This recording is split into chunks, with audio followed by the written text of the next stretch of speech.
Welcome to the Self Careapist Podcast.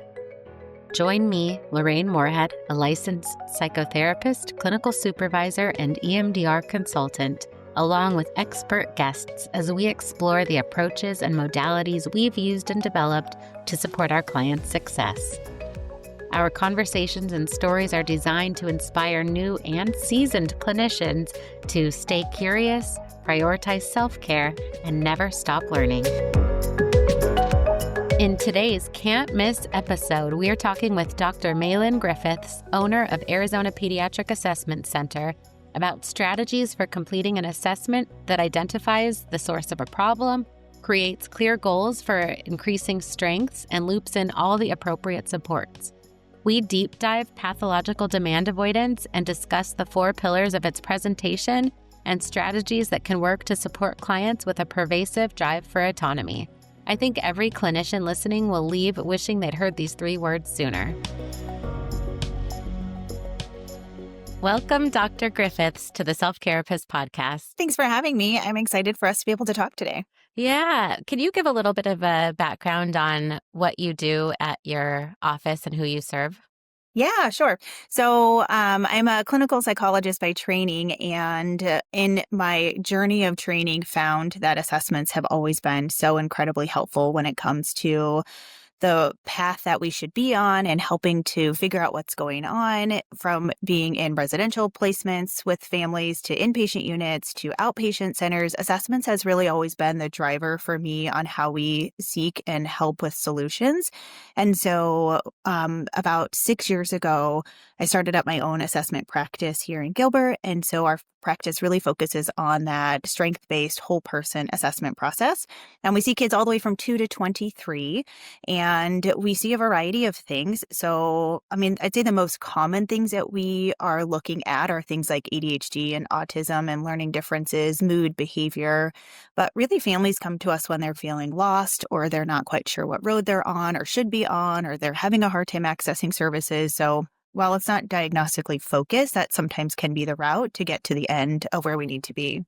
Yeah. And so with the assessments, it sounds like you can kind of put some puzzle pieces together for them, give them an approach and maybe even some direction on where to go next. Yeah. And oftentimes people are maybe just like 1 degree off. And so then we've had the wrong diagnosis or the wrong medication or the wrong type of therapy or not the right school services. And we've just kind of gone down this long trail. And our assessments really help to look at data and the numbers and also multiple people. So we talk to therapists, teachers, resource specialists, counselors.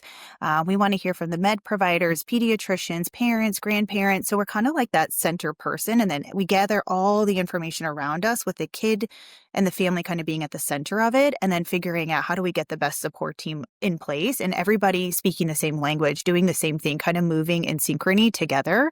And that's really like what the assessment does and is for. Oh, that's so interesting to hear how much it sounds like time is spent actually outside of the office or outside of the work with simply the family. Yeah. And I have found from what I hear from parents, when we show up to school meetings, they go very different when we're there. Mm-hmm. And so I only know my perspective of being there, but what we hear from families is they say, wow, that was so different. So we make it a point to go to every 504 and IEP meeting for our families, and not as an advocate, but really like an advocate for the data, for the numbers, for the eligibility. So we'll go and share with the team why we think they need these services and what type of services. And we ask a lot of curious questions like, what's the school's plan for this, or what's available to the teacher? What kind of resources could we add in? And just kind of really like kick up conversations in those meetings. And so even outside of the assessment, we're still kind of wanting to make sure we're on the right track at following them to those meetings too. I think that's really helpful to hear that it is with a lens of curiosity. For anybody who might not be currently incorporating school meetings, do you have any ideas on how you can be most helpful, or what someone could maybe take away to apply themselves in a future school meeting? Oh, yeah. I mean, I think the idea is just getting everybody on the same page. And so asking, how do we best support them? I think there's times where I'll read assessments that will have like 40 amazing ideas that a teacher should and could do. And I'll go sit and talk with that teacher. And they're like, there's absolutely no way that we could put all 40 of those things in place. I mean, I have 30 students. I have no supports. Like, yeah, in an ideal world, this would be great, but there's just no way. So I think having the idea, I mean, that's like parenting too. I can read 900 parenting books and go, oh, I'm going to do all those things. But when it really comes down to what I can practically and actually do, it's maybe like 1% of that. And so I think for parents to think about, how do we have those conversations? What would be the most supportive thing in the classroom? How can I help you get to know my kid the best? What can I do to show up as a supportive parent for you? Even just those conversations are really great, even outside of like eligibility and services and things like that. Oh, that makes sense, that it's not necessarily about going in with a bulldozing mentality to a school meeting, because practically, if they can't do it, it's not going to get done. So really trying to land on recommendations that can actually practically Yeah. happen. Well, and it feels the same for me. I don't know how many times I've taken a course or I've read a thing or walked away with a book and been like, these are great, but the chances of me actually applying all of this is not going to happen. And so what can I really digest and take with me? Yeah, that makes sense. Any other ideas on how someone listening right now could implement a more thorough or a more helpful assessment in the office? Yeah, so I think what I like to lean on is the curiosity. When things aren't making sense, it's because it's not making sense. And so I really want to have therapists and practitioners think of it like a puzzle when you're trying to jam that last two pieces in. If it's not fitting, it's not fitting. So I'm encouraged by our discussion today, but there's a lot of times where I'll see kids come in and they'll have 10 different diagnoses and they'll be on 4 different types of meds. And one med does this and the other does that. And this diagnosis catches this, but not all of that. And then we kind of sit down and everyone's going, yeah, none of this really makes sense. And so I think in those moments for us to say, why is it not making sense? I mean, I'd love to talk a little bit too about just some specific behavioral diagnoses when we don't really think about, well, what's the reason for that diagnosis? What's leading to that? My absolute hate of a diagnosis is ODD. We get quite a few kids with ODD and that's it. And so I think when I hear, well, they've been in therapy for 2 years for ODD, it makes me think, well, maybe we're not asking the right questions or we're not quite understanding this kid's perspective and point of view, or we're not putting the right resources in place. So I think that's what the assessments do. We just kind of like throw everything in the air and go, all right, let's start new. Yeah, that makes a lot of sense. I'm glad you brought up ODD. Would you say that there is a diagnosis that you're often seeing as more common than ODD in your office? Yeah, so it's the two. It's ODD and ADHD. We have a little bit of a different perspective of ADHD, and that I think most 6 to 8-year-old boys should have all the criteria for ADHD. And when I hear what their environment looks like, I go, oh, of course they're having a hard time with that. Of course that's really tricky, and of course that's really hard. And so for us, it's really piecing together, what will this kid look like at 14 and 16 and 22 and 40? Because the idea of ADHD is that it's lifelong. While it may wax and wane with symptoms, but it's not something that is just when you're 6 to 8 and sitting in circle time in a mainstream classroom with 30 other kids is hard. That's hard for most kids. So I think we're pretty cautious about overdiagnosing ADHD. We really want to see it on the neuropsych measures. I want to see it play out in the office. I want to hear it in multiple environments. I want the kid to have had opportunities to play sports and have a coach and a team. And so I want to see that pervasively going across domains before we'd be comfortable with an ADHD diagnosis. And then ODD. So I'm not saying it doesn't exist. I do think that there's a very small percentage of symptoms that would make sense for ODD to be the diagnosis. It just seems like sometimes that's I'm not sure, and these behaviors are a lot, and so we'll call it oppositional behaviors, and that's really what it is. But I think diagnostically, I like to lean on the 2 words of vindictiveness and spitefulness. If we're not hearing those 2 pieces, I would never really think ODD makes the most sense to land on. Yeah.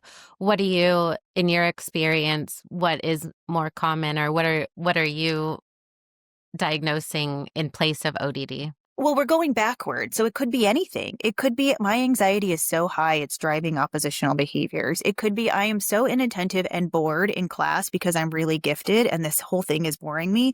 And therefore, my behaviors are being seen as disrespectful because I'm getting up and walking around because I'm bored. It could be learning differences. We have quite a few kids with learning disabilities that are undiscovered until they're 12, 14.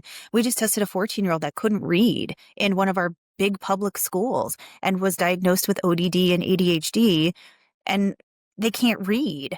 And so I think it's not that it's missed because it's this. It could be anything. And then what we're seeing is this cluster of oppositional behaviors, and we just need to do a better job of going backwards and saying, well, what's fueling that behavior? Sometimes it's a lot of environmental stress, conflict in the home.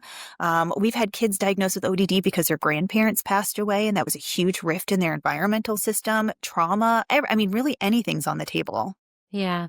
Do you see pathological demand avoidance in your practice? Yeah, so I'm excited to talk with you a little bit about what we call PDA, or pathological demand avoidance. Um, I think if you work with kids, or you know kids, or you are in a world where there are kids, teachers, everyone has seen a kid with PDA. I think we probably just didn't realize that this made more sense to understand it in this way.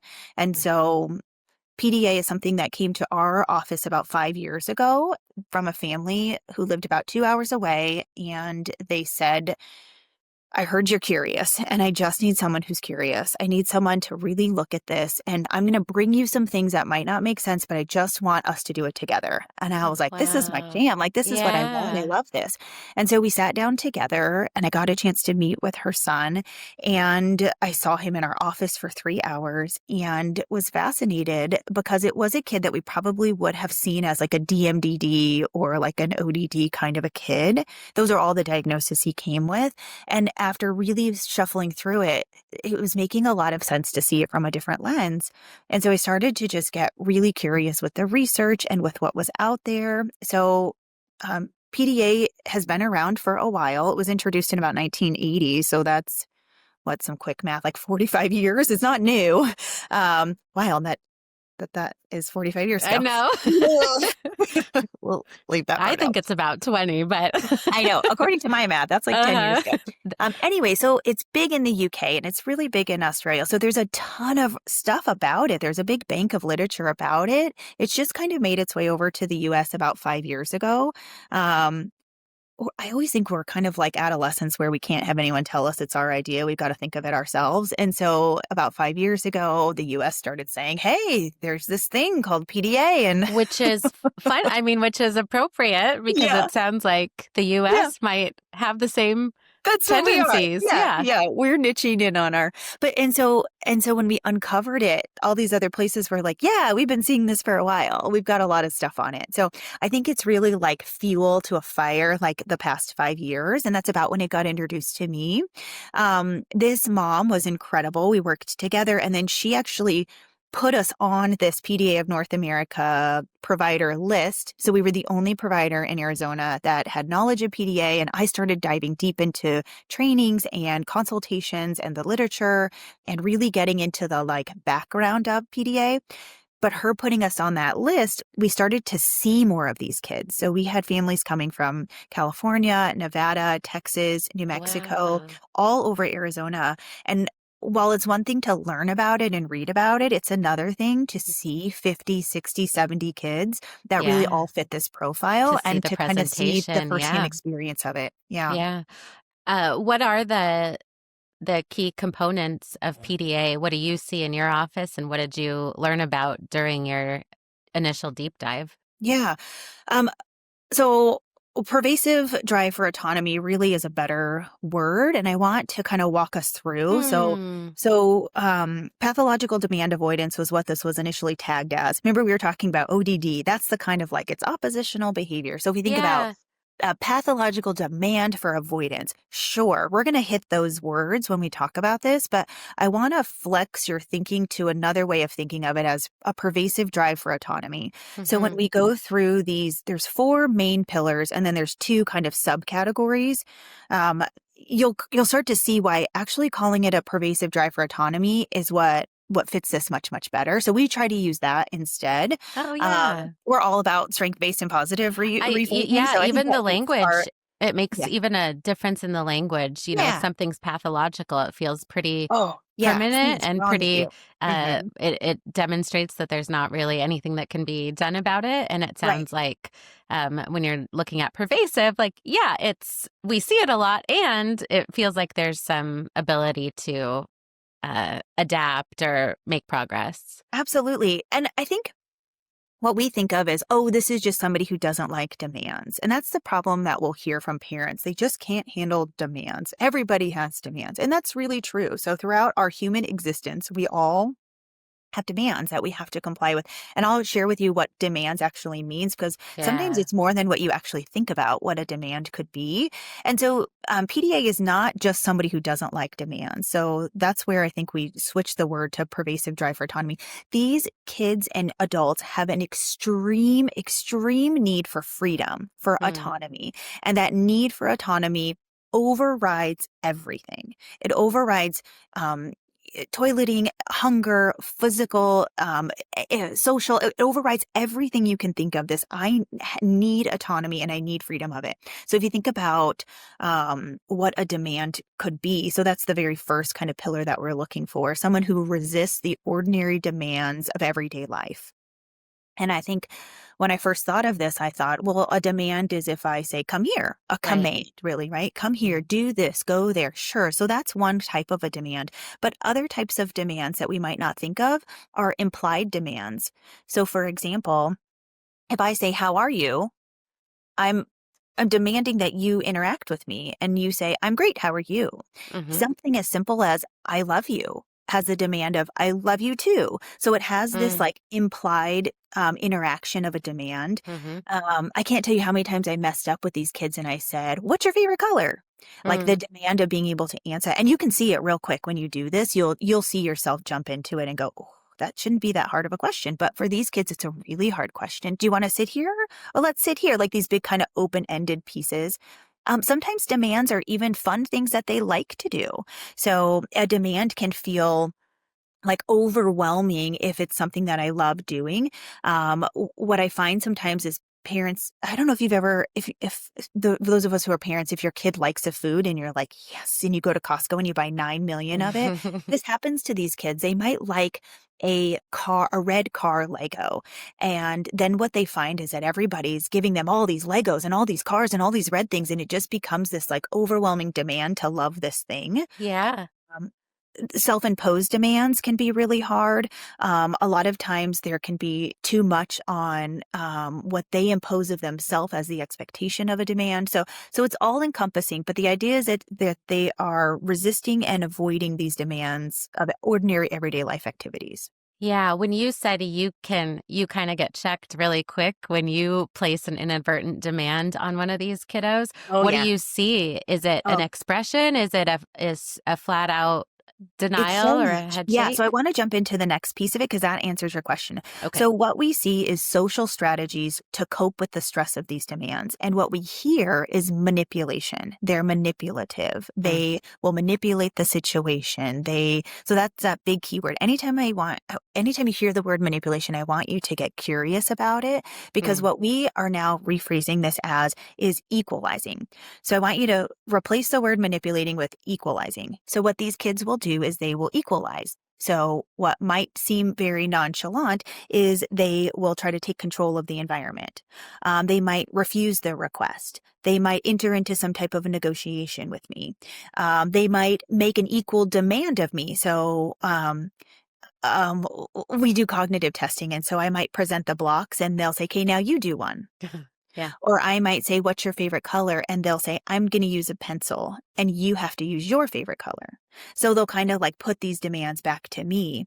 They'll avoid. So we see a lot of avoidance. We see a lot of task avoidance or delaying the task. I had a lot of kids that would say, we usually do about 5-minute breaks and they'd be like, I think I'm going to need an hour. I think I'm going to need at least a day or so. I could probably come back tomorrow. So like really kind of, delaying the engagement, doing it their way. So equalizing is another way. I'll do it, but I'm going to do it the way that I want to do it. We do a coding task where you have to go in order. And it doesn't really make a lot of sense to not just go in another order, but I'm actually asking you to do it this way. And most of our kids that we are thinking PDA with will say, I'm going to do it my way. I'm actually going to do it the way I want to. Or I'll say, you have 2 minutes to do this task. And they'll say, I'm not going to stop at 2 minutes. I'm going to do it until it's done. Yeah. And so they'll engage in that way. I'm hearing a real cleverness, really like a real skill set in Oh, for navigating some of that discomfort. Yeah. And it feels like it should be helpful or productive, but what we'll see is sometimes the equalizing can be aggressive behaviors. Mm-hmm. Sometimes it can be physically incapacitating behavior. So we'll hear, I can't walk.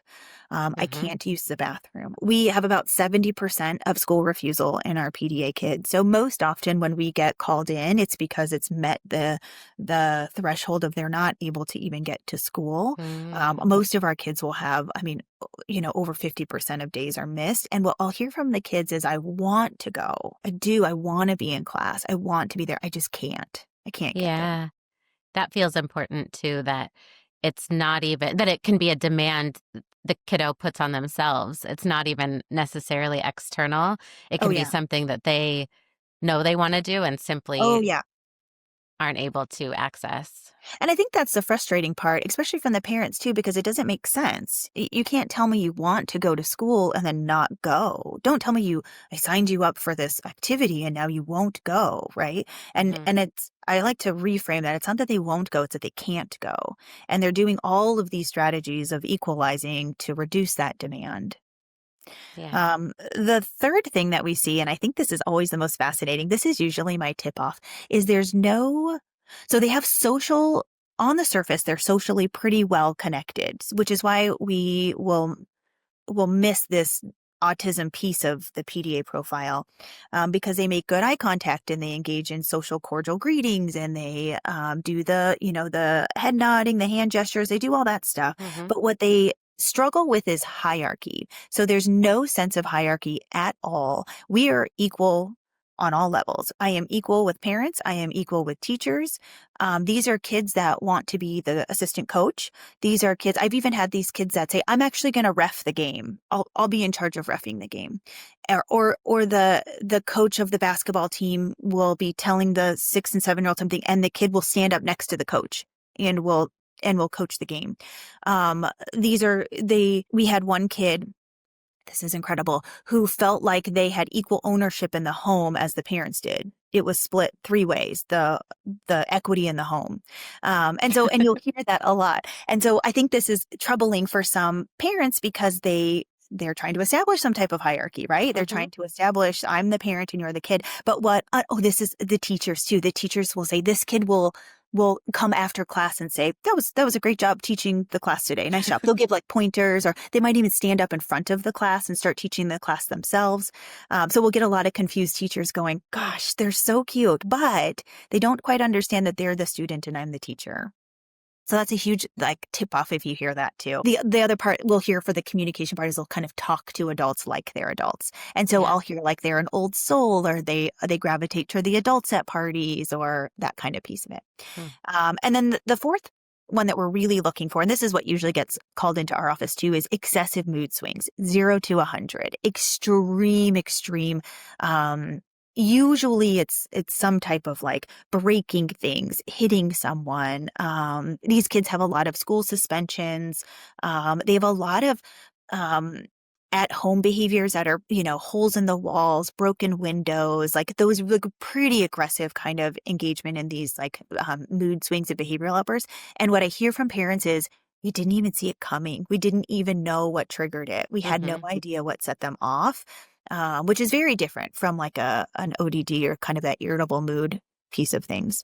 Yeah. So those are the 4 kind of main components that we're looking for with PDA. It sounds like in the fourth one, from your example, you're seeing it across settings too. So sometimes we see certain settings, they're able to comply or go along with the rules as set forth in certain settings. But it sounds like in this, you might be seeing it across different settings and goals. So we are, except for when there's these two little sidecars that come along with PDA, and one of them is role playing or fantasy playing. So what we'll see in most of our kids, while they have adequate social strategies, when we dig a little bit deeper, what I hear is, oh, that's my school schema. That's my school personality. I would never do that in my school personality. I'm right now, I'm doctor office so and so. I'm Dr. Office Maylin. Right now, I'm podcast interview Maylin, and I would never yell at you as podcast interview. And so the one thing sometimes we'll hear is teachers go, I've never seen this. And the parents go, it's like Jekyll and Hyde. I ask the school, what do they see this? And they say, absolutely not. And when we piece it down to the kids, what they're really doing is role playing what they think a student should be like. I'm role playing how I should be in a doctor's office. I'm role playing how I think I should be on a basketball team, things like that. And so in our assessments, what we'll do, they usually come to us as a doctor office guest. And so we'll flip that. We'll get on the floor and play with toys or do silly things or make it so it doesn't feel like a doctor's office. And you can really see that schema crumble because they're not quite sure how to behave when I'm not in doctor office mode. So that's a big one where if we're not quite seeing a cross setting, it's probably because they're using some type of social strategy and that like fantasy role play piece of it. And then I mentioned there's two sidecars. So the last one that we usually see is, and I see this more that others might see, but I see a fixation on one thing, one person, one something. Usually it's a parent or a pet, but it could be a peer at school, and it's usually like an obsessive fixation, and it can be both positive or negative. So it could be like a really loving, obsessive, like smothering the dog, has to sleep near the dog, like almost like using them to co-regulate. And then the other piece of it is really always going after this one sibling, one parent. So I'll ask like, who do they usually target? And that's always it's always me. It's always little brother. It's always, the dog or something like that. So that kind of narrowed in fixation is usually a piece of it too. And that fixation can result in positive or negative behaviors? Yeah. So I usually see it like occupying a lot of their thoughts. And this is why, as I mentioned, we get those diagnoses come through. We'll hear diagnoses like OCD, really obsessive. Well, yeah, we're checking off a few of those boxes. We're not really having the intrusive thoughts, but we are having that kind of obsessive quality about it. And then we're seeing that compulsion of targeting that person or needing that person to co-regulate. Yeah. So from your perspective, it's not yet an official diagnosis, right? It's not in the ICD. It's not in the DSM. How do you use it? How do you integrate it for families? In our practice, we really see it as a profile of autism. And I think this is a really important component of it. Is it a profile of autism 100%? I don't know that we have that answer. I think right now we're seeing someone who also meets the criteria for autism and subsequently this profile for PDA. There are conversations about could an adult have PDA but not meet the criteria for autism. And with our lens in focus, we're really seeing those two things as paired together. Is this like a cousin to autism on this, something that looks very similar and different? Maybe with time, we'll have that pieced out a little bit better. But for right now, the kids that we're seeing that meet the profile for PDA are also meeting the criteria for autism. So rather than it being a separate diagnosis or an adjunct diagnosis, autism is the diagnosis, and then PDA is a profile or a subtype. Interesting. So, and I think that's really interesting too, because sometimes we do get families that say, I think this is PDA. And we go, oh, I think, after we really look into it, they have the correct social strategies and they're able to have that social communication piece. And we're not seeing the sensory integration part. We're not seeing any engagement in restricted repetitive behaviors. I think what this is better is maybe an overreaction to anxiety. So anxiety is really driving the bus. And what we're seeing is this avoidance of the anxious situation. So we're kind of capturing it this way versus more of a like a neurodegenerative kind of part of autism as a profile. Yeah, that makes sense. I'm thinking of a kiddo right now who identifies as a Fortune 500 CEO. And do you find that it's helpful to lean in and think through, well, this other challenge that we're having, are those behaviors consistent with your Fortune 500 schema? Or do you find that it is most positive when they break down some of those schemas and try to kind of bring everybody together? Yeah, I mean, I think what's our goal? That's always my real big question. What's our goal? Does this child feel socially supported in a way that helps them to thrive and be successful? And if the answer is yes, then be your Fortune 500 self. Is this kid going into class and creating a lot of social rifts because of this hierarchy and this position they feel they're in? Is that creating a lot of learning difficulties where you're not able to hear the teacher teaching you or the other students trying to interact with you? Are you irritating people? I mean, I think that's a great question sometimes we'll ask is like, we always ask these without the kid present, but like, do they irritate the other kids? And we'll hear like, yeah, the other kids find them really irritating. And so that's the piece that we're trying to like nuance out, like becoming more aware of it. Hey, when you go on this really long monologue about all of your accolades and don't allow other people to jump in, that creates them to not really want to hang out with you as much. So like getting that kind of perspective, I think for our, oh, what do we do about this? Mm-hmm. What we have seen is that helping them know more about themselves, know why this is happening, just more of like the educational piece for parents and having a community to surround themselves with and understand a bit more of the why behind it has been huge for like reduction in the overall stuff that we're trying to quiet down a little bit. Yeah, there's some good research on just that autism diagnosis itself and the reduction in anxiety and depression and even suicidal ideation once they have the diagnosis, because Yeah. things start to make sense for that just internal understanding. Yeah. And there's so many different strategies because we've had the opportunity to see a lot of these kids. We get to try out a lot of different stuff. And it's really remarkable thinking about how we used to do assessments 5 years ago with these kids versus how we do them today. The huge shift, the participation that we get, the insight that we get, the connection that we get is so different than our oh, it's standardized. This is how we have to do it. And you either fit this mold or you don't. And we would see these giant, I mean, we had kids like running out of the office and destroying things and completely shutting down, really dysregulated. And you don't really get to connect with them or see them when that happens. And what we were doing is just mimicking a lot of things that were happening at home and in the classroom. But there's so many subtle shifts that we've learned to make that just completely reduce that pressure on the demands. And being able to like show the parents, hey, when I use this phrase or when I said it this way, or when I removed that demand, did you see how that, and you like really hands-on showing them and then being able to go into the classrooms and saying, here's some ways we can set this up really helps them to be successful. Could one be direct versus indirect language? Sure. So, I mean, the easiest thing we do is flip the word you to we. So I'll say, we need to do this task. We need to sit in this chair. We need to do this. So instead of you do this, you do that, you get this done, I'll say, we need to do it. That's such a simple, subtle thing. Yeah. There's this other strategy we use where we kind of make it seem like the big boss is making us do this. Yeah. And so I'll say, whoever made this test. And I'll like get really mad at that person. And then we're like a team together. So me and the kid are against the big boss. So I'll say something like, oh, the boss just needs us to get this done in 2 hours. And I really hope we can show the boss that we can get it done in 2 hours. We got to do this. We got to stay focused. And I'll say things like, we need to take a break or we need to grab a snack. So kind of we're on this team together. We use a lot of declarative language too. So I'll just say there's blocks on the table. We need to get this task done.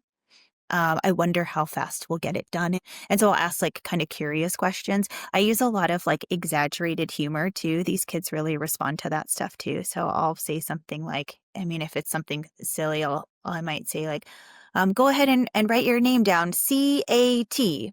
And I'll be like, that's not how I spell my name. And I'm like, I wonder how we spell your name. And so then they'll kind of engage in those ways. So there's just a lot, or like sometimes we test under the table and sometimes we don't use it exactly as it's supposed to. And sometimes I say, instead of saying, you have 2 minutes to get this done, I might say, let me know when you're finished. And then I'm tracking that it's 2 minutes and I'll kind of notate when to stop it. So we just kind of flip it a little bit. I'm open to negotiations. So I might engage with them a little bit more in negotiations than I might with another kid who doesn't struggle with these pieces. I'm also open to requests. So I might say, what's your best idea on how we could get this done? I'll do more of like sharing the reasons behind a decision. Gosh, we're really wanting to give your therapist some feedback on what they can do better in therapy with you or what they can do differently in therapy with you. And so that's the reason why I'm asking you these questions. So like rather than them being anxious about what the why behind it is. And then They're offering like, just, great, I've been meaning to give I her have some a feedback. list. Yeah. Yeah. Yeah, but and like inviting them to be a part of the team, I think is that hierarchy piece of it. So I'll say we're all on a team together, and we need your help to come up with the best decisions. And if you think about like a traditional family hierarchy where the mom and dad are in charge and the kid just follows directions and does. Sometimes grandparents have a hard time with this PDA style because they're used to this certain type of like authority hierarchy Sure. parenting. And they just don't get it that this kid just needs this and they need this, but it just doesn't work with these kids. And so if I invite the kid to be a part of the hierarchy with the therapist and the psychiatrist, and they're a part of the treatment team, they love that. These are kids that will sit in their IEP meetings and go, here's what I need. And so we invite them to be a part of that process, giving them some agency and allowing for them to have that autonomy. I've said it before and I'll say it again, but I think the strategies that folks come up with for themselves are beyond, the wisdom that we might think of for them. For sure. I mean, and they're kids, so sometimes they have really incredible ideas that are just absolutely not feasible. And I think that's what's really important because sometimes, when we first started this, the strategy was a no demand environment. Create a no demand environment for this kid and they will thrive. And my pushback on that was everybody would thrive in a no demand environment for a period of time, but the world is not no demand. Jobs aren't no demand. Schools aren't no demand. There's demands with everyday functioning. And so how do we, instead of a no demand, how do we do a low demand environment, especially getting rid of unnecessary demands? So this might be a kid where when they come into the office, I don't say, how are you? Mm-hmm. It's not needed. Right. So I might let them come into the office and I might say, oh, it's Monday, hoping it's a great day today. And then I'll sit down and let them engage how they want to. So it's just something simple that I can remove those demands that just aren't needed or necessary. Do you ever hear from the client themselves that they can't get themselves to do what they respond to a text? They can't get themselves to stop their game and go take a bathroom break. Do you Oh, ever all the feel time. that? Yeah. Yeah. How Yeah. do they best navigate for themselves their own demands that they want to do, but feel like they can't get over that threshold once it becomes a demand? Yeah, I think those are the ones that we start with for sure. So we'll hear kids. I mean, we've had 12, 13, 14-year-olds urinating in their outfits at school because they just can't get to the bathroom or can't stop to this. We've had a lot of ARFID diagnoses because we're having a lot of restricted eating. Can you talk about ARFID? Sure. Just explain what you mean. Oh, ARFID. avoided restricted intake food disorder. Okay, Yeah, we got food intake disorder. it. Yeah. But the idea of it I'll is put it up on the screen. a lot of the kids we work with just kind of niche into these very specific Mhm. sensory sensitivities. And so they kind of box themselves in to this corner and they go, okay, there's two things I can eat and it has to be this brand and it has to be from this place. And they just really get extreme anxiety when we try to introduce other types of foods. And so you can imagine the nutritional impact that this might have, the mood impact, the sleep impact, the weight impact that this has. And what we see when ARFID is paired with this PDA profile is it's really the amount of demands that comes with trying a new food or unpredictability of foods or the brand being different or how it's going to be served. And all of that just feels so overwhelming that we box ourselves into, I'm only eating this very predictable thing from this very predictable place. Yeah. If it's predictable, there's no demand. Or I'm making the demand. If it's Yeah. predictable and I know it, it's something that I can control and be in charge of because even And the presentation. I'm reducing the anxiety box into this like little tiny box. And so it feels much more digestible. We're talking about food. If the box of that anxiety is more manageable. Yeah. It feels like choices could be an option for, are we going to do this first or that first? But then again, it feels That's like a big choices could demand. be a demand. Yeah. I might say there's an apple on the table and a banana on the table. I wonder which one you'll choose. And then I would just walk away. A lot of these strategies and the language that you're talking about, a lot of clients could benefit from some of this language. Honestly, parents coming in and giving us feedback is one of the biggest helpful things. So they'll say, we tried explosive childhood. We tried zones of regulation. We tried love and logic. We tried punitive behaviors. We tried consequences. We tried behavior plans at school. Everything's making this worse. And that's usually a big indicator for me that we're not on the right track. If the things that would traditionally work, if it was just a behavioral or an ODD kind of a thing, are making it way worse. Think about anxiety. One of our go-tos for anxiety is exposure and response prevention. That's Mm-hmm. the last thing you would do with a kid with PDA is expose them to the anxiety and prevent them from responding. I mean, that's just going to drive that lack of autonomy and this drive for needing to have control so much more through the roof. We're going to overwhelm their system. And so what I'll hear sometimes is the things that we thought should have worked or traditionally would have worked absolutely do not. And that's really helpful information. Yeah. Yeah, that sensory component is such an important, probably part of the profile also, that if senses are being overwhelmed by exposure, then we're Oh, not yeah. finding that habituation happening. Well, they're accelerating their drive for autonomy by engaging in more egregious behaviors. They're getting louder and getting bigger, um, you know, uh, until you really understand how much this is hard for me. I'm gonna show you. And with traditional anxiety, we don't see those types of responses. Yeah. In the way that I'm kind of impressed with the skills that it takes to negotiate, do you ever see a sense of like, yeah, that's how I negotiated that? That felt good that I came up with that. Or, See that as an everyday part of life. I mean, these are yeah. kids that parents will say they were like that when they were 6 months old. It had to be their way. These are kids that have always known it to be this way. So I think that they're meeting their need. They're not necessarily over strategizing or out thinking someone. Yeah. What I'll hear though from parents is like this giant sense of relief. Finally, something's working. We've tried everything and nothing's worked. And now finally negotiating works. Equalizing works. Reducing demands works. And I'll hear from parents that say, I'll do anything as long as we can get some relief. And so while other people on the outside, and even I'll be real honest, when I heard about this 5 years ago, I was like, what are we doing? We're negotiating with a 6-year-old?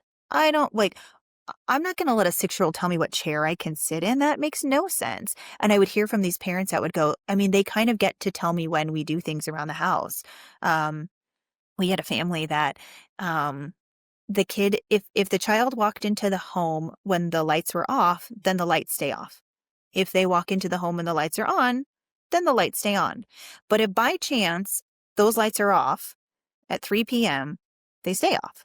And so the family adapted and they would wear a headlamp to cook dinner and to eat dinner. And I heard of it and went, what? That's wild. Like, why are we letting this kid dictate the lights on? And the parents both looked at each other and they said, whatever works. We're just doing whatever keeps the peace right now until we can get some regulation. And they shared, they actually have a lot of fun. They like camping, cooking, they eat dinner like that. And the kid loves it. He engages with them. They have wonderful time, family time together. They have no emotional meltdowns and they're working on it. So obviously this isn't a long-term solution, but it's something that they're kind of working on. But I think when you initially hear from these families about the things that they're willing to do to get peace, instead of having this reaction of, oh my gosh, this kid is like so manipulative, or these parents don't know what they're doing, or, these kind of judgments that we might think of, I really would like for us to get curious and go, well, what would lead a parent to put a headlamp on to cook dinner?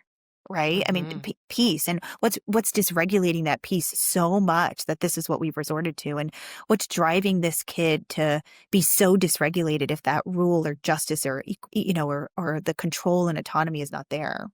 I Yeah. think that creates more productive conversations than just saying, oh, this is an oppositional kid who's being manipulative. Yeah. That makes a lot of sense. Um, what are some of the strengths that you typically see with this profile? Like, what are the things that these kiddos can seem to do really well?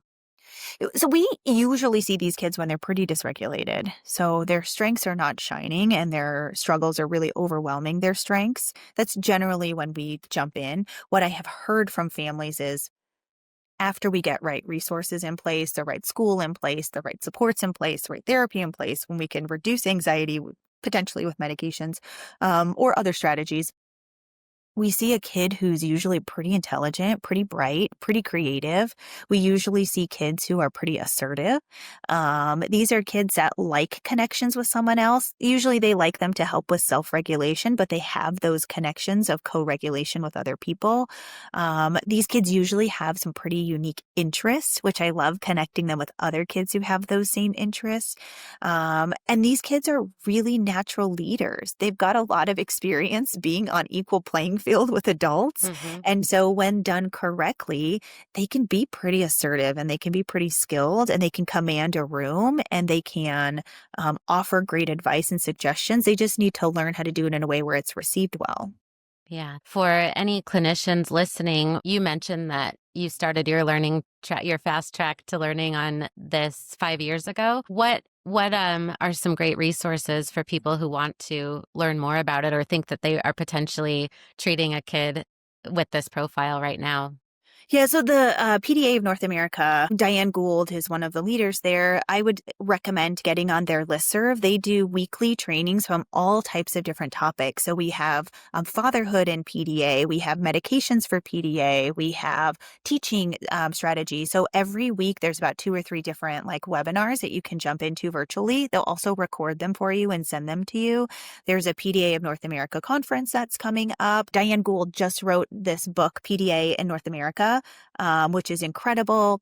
We have a few books that look at the different family perspective of PDA. So I would say that there is enough out there to just get familiar with it. And then the big piece of it is just being curious. So I think if you're a curious clinician and you're curious with parents, really letting your mind kind of open to the idea of going down a path that you might not have thought of before, and letting the parent really guide you and saying, here's what we're seeing, and being open to the idea that this could be some type of a pervasive drive for autonomy. Yeah, I think there are definitely people hearing about this for the first time, which is so exciting. Anything else that is important to mention or that you feel like we should cover about assessments, about doing clinical work with these folks, about PDA? I think our motto or our value system really lies in that every kid is a good kid. And I think if we all have that mindset that within every kid is a lot of goodness and a want to connect with others and to share with others and to be accepted. And the key word we use a lot is the word lonely. Nobody really wants to feel lonely. And so how do we connect them with interest and things? And so I really see the assessments as answering a lot of those questions. So how do we get to see this kid as a good kid? How do we get their strengths to shine? How do we interact with them in a way that helps them feel more connected and more supported? And while we talked a lot about PDA, sometimes that could be understanding their learning differences or better treating other types of neurodivergence or, things like mood and anxiety. So there's so many different ways I think that the assessments can help to offset those struggles so we can see their strengths, and working with people. So I always encourage families, if you're seeking out an assessment, it doesn't need to be with us. Make sure they're talking to the therapist. Make sure they're talking to the teachers. Make sure they're talking to the psychiatrist so that no one's really working in a silo. I think that's the most harmful thing is when we jump into an assessment and I see, maybe they're meeting with a therapist once a month and then they're in another place with a psychiatrist and then a pediatrician's prescribing over here and then they're going to this group therapy, but then nobody's talking. And so everybody's kind of doing their own thing.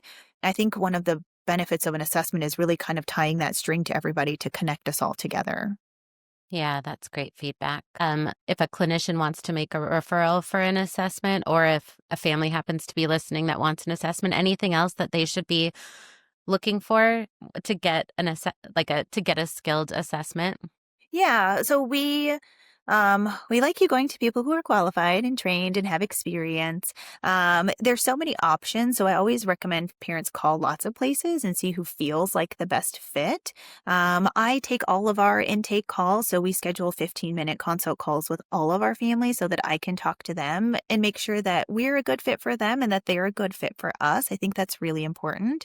And then kind of think about what your 3 needs are. So for some families, it's expedited. I need this quickly. Some families, it's I need someone to go into the schools with me. For some families, it's I need to be able to bill insurance, right? Mm-hmm. So there's lots of different kind of what are the three things? I need someone who's really qualified and connect with my kid. So asking those questions and then really kind of checking off those boxes for who the right fit could be. Yeah. Well, thank you so much for your time today. Where can folks find you if they want to read more about your practice? Yeah, so azassessment.com is our website, the Arizona Pediatric Assessment Center. There's so much on our website there. We can schedule those 15-minute consults there, but we also love making those in-person connections. So reaching out through the website is probably the best way, and then we can meet in person. All right. That sounds so good. Thank you for your time today. I think this is going to be a really helpful snapshot for people. Thank you. Great talking with you today. I hope you enjoyed this episode of the Self Careapist Podcast. If you did, please subscribe and feel free to leave a review.